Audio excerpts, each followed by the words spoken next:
Continuando o nosso estudo do livro Crianças e Suas Vidas Passadas, de Carol Bowman. A mente da mãe. Após aquele 4 de julho em que Chase ficou histérico com o barulho dos fogos, me peguei perguntando: por que aquilo não aconteceu antes? Chase já tinha assistido a queimas de fogos e ouvido explosões fortes em outras ocasiões, mas a memória não tinha subido à superfície, sob a forma de fobia, até os seus 5 anos. Que outros fatos teriam concorrido para isso? Talvez minha própria regressão meses antes, a minha recente consciência da existência de vidas passadas, tivessem disparado as lembranças dele e de Sarah. Seus subconscientes podem ter recebido o sinal de que eu estava receptiva agora, que o clima psíquico era perfeito para que suas lembranças aflorassem. Senti intuitivamente que aquela suposição estava correta. Mas sem mais provas, causa e efeito telepático são muito difíceis de serem provados. Então aguardei aquela intuição no meu arquivo de casos não solucionados, com mais um mistério que esperava um dia poder resolver. Faço eu, a leitora, agora um parênteses. Quem estuda a reencarnação sabe que todos temos mentores que sabem a hora correta de cada coisa acontecer para a nossa evolução. São fatos que a maioria dos pesquisadores científicos não sabem, mas todos chegaremos a esse conhecimento. Um dia, quem sabe. Continuando. Comecei a ouvir outras mães. Colleen Hawker me contou que ouviu o Dr. Brian Weiss mencionar vidas passadas em crianças no programa da Oprah, um dia antes de Blake falar pela primeira vez de sua lembrança. Questionei-a sobre aquilo. Antes daquele dia, Blake pode ter dito alguma coisa que você desprezou, porque não sabia que as vidas passadas eram possíveis. Ela me assegurou enfaticamente que não. Mas quando Colin soube da possibilidade, a lembrança de Blake aflorou no dia seguinte. Aquilo que eu falei, o mentor, o protetor, sabia que a hora era propícia. Continuando, outra mãe, Sharon Benedetto, fez uma regressão a vidas passadas com seu terapeuta, lembrando de uma existência na Rússia. Viu que o seu filho atual, Joey, também tinha sido seu filho no passado. Poucos dias após sua regressão, o pequeno Joey de 5 anos começou a ter pesadelos, os primeiros, sobre aquela mesma existência na Rússia. Sharon tinha certeza que a sua regressão havia inconscientemente disparado a memória do menino, porque ela não havia discutido sua regressão com ninguém. Estava começando a perceber um padrão, uma relação de caso e efeito entre a aceitação das lembranças de vidas passadas por parte das mães e a primeira irrupção das lembranças das crianças. Isso não quer dizer que a aceitação e o conhecimento dos pais sejam necessários para que a lembrança de vida passada de uma criança seja disparada. Na maioria dos casos do livro dos Harrison, até mesmo nos casos do Dr. Stevenson na Índia, os pais desconheciam vidas passadas ou eram contrários à ideia. As crianças tinham lembranças de qualquer modo. O conhecimento dos pais não era pré-requisito. Sandy. Contudo, eu descobria que em muitos casos o conhecimento podia ser um fator, parte da fórmula invisível que determina quando e onde uma lembrança de vida passada emergirá. Aquilo ia ficando cada vez mais interessante. Ouviu falar de Sandy, uma terapeuta e mãe de Nova Jersey, que tentava entender seu relacionamento com o filho de 7 anos, David.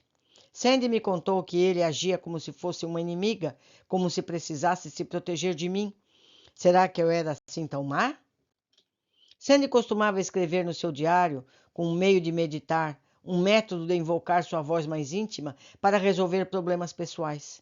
Sua prática consiste em sentar-se e meditar até entrar num ligeiro transe.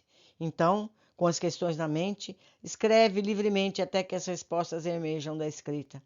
Naquele dia experimentei a calma, a segurança de sempre, que sempre sinto quando me sento para escrever. A pergunta que tinha na cabeça e no coração era: o que está acontecendo com David? Por que me trata como inimiga?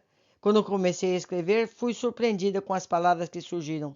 O comportamento de David só pode ser entendido à luz de suas várias existências anteriores de perseguição, escravidão e opressão. Não era à toa que ele agia daquele jeito. Percebi que podia largar o peso. Minha preocupação em não ser uma boa mãe.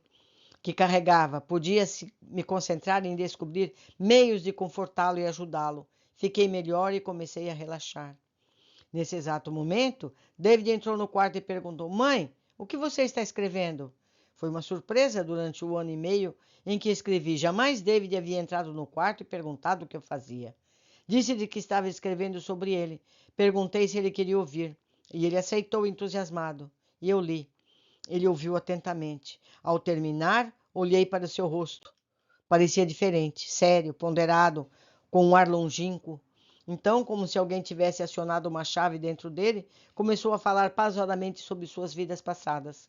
Nunca o ouvira falar daquele jeito. Falava claramente, seguro da informação que estava transmitindo. Fiquei sentada ouvindo em silêncio. David me falou sobre 5 de suas vidas. Contou-me em detalhes as perseguições, medos, frustrações e misérias pelos quais passou. Lembrou de cenas muito vívidas que traçou retratos de pessoas que amou e odiou. A última vida que descreveu era totalmente diferente das outras, uma vida compensadora, cheia de uma maravilhosa tranquilidade e paz. Desde então, David e eu falamos apenas casualmente sobre outras existências, mas nunca mais com a fluência e a certeza daquela noite especial. Por que David entrou no quarto naquele momento? Teria sentido intuitivamente que sua mãe estava escrevendo e refletindo sobre ele? Teria inconscientemente percebido uma mudança na atitude de Sandy? Sua aceitação e a compreensão de suas dificuldades do passado? Tanto Sandy quanto eu acreditamos que não foi coincidência, mas resultado de uma comunicação inconsciente, direta entre mãe e filho. Eu chamo isso de mediunidade, certo? Estudando outros temas, muitos de vocês vão chegar à mesma conclusão. Telepatia entre mãe e filho. Quando ouvi a história de Sandy, comecei a levar a sério a minha teoria de que a telepatia entre mãe e filho é um poderoso gatilho para disparar lembranças de vidas passadas. A história dela me lembrava muito relatos que ouvira sobre o elo telepático cotidiano que as mães têm com seus filhos. Esse elo, apesar de ser muito conhecido pelas mães, é raramente mencionado nos livros. Muitas mães tiveram a experiência de acordar no meio da noite, momentos antes de seus bebês se agitarem. A telepatia é mais impressionante quando uma criancinha está em perigo. A mãe sente que um acidente está para acontecer e age sem pensar. É capaz de prestar atenção no momento exato em que o bebê se encaminha para a piscina, ou olha através da janela no instante em que a criança se aproxima demais da rua movimentada. Essas são formas de telepatia. Alguns pesquisadores estudaram a telepatia entre pais e filhos. Não é de surpreender que a telepatia seja mais frequente entre mães e filhos que entre pais e filhos. As mães estão naturalmente em maior harmonia com seus filhos pequenos, afinal elas os carregam dentro do corpo por 9 meses durante a gravidez. Creem os psicólogos, existe uma fusão de consciência entre mãe e filho. Os pensamentos e emoções da mãe são, de certa forma, partilhados pela criança no útero. Essa profunda ligação não é completamente rompida quando o cordão umbilical é cortado. Thomas Armstrong, em seu livro The Radiant Child, cita a psiquiatra John Emerald, estudioso desse fenômeno. A percepção extrasensorial representa um elo simbiótico natural entre mãe e criança nos primeiros anos de vida da criança. A telepatia é um meio primitivo do bebê de solicitar cuidados e sobrevivências básicos, já que ainda não teve a oportunidade de desenvolver sua fala. Se a telepatia entre mãe e criança é real, pensei então que eu estava supondo que o conhecimento da mãe sobre disparar as lembranças do filho também é possível. 2 outros casos me convenceram de que esse fenômeno é real.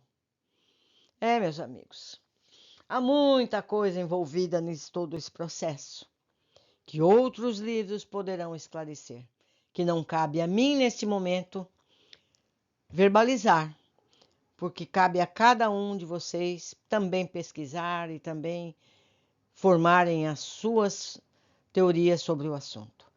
Hoje ficamos por aqui. Aguardo a todos no próximo capítulo.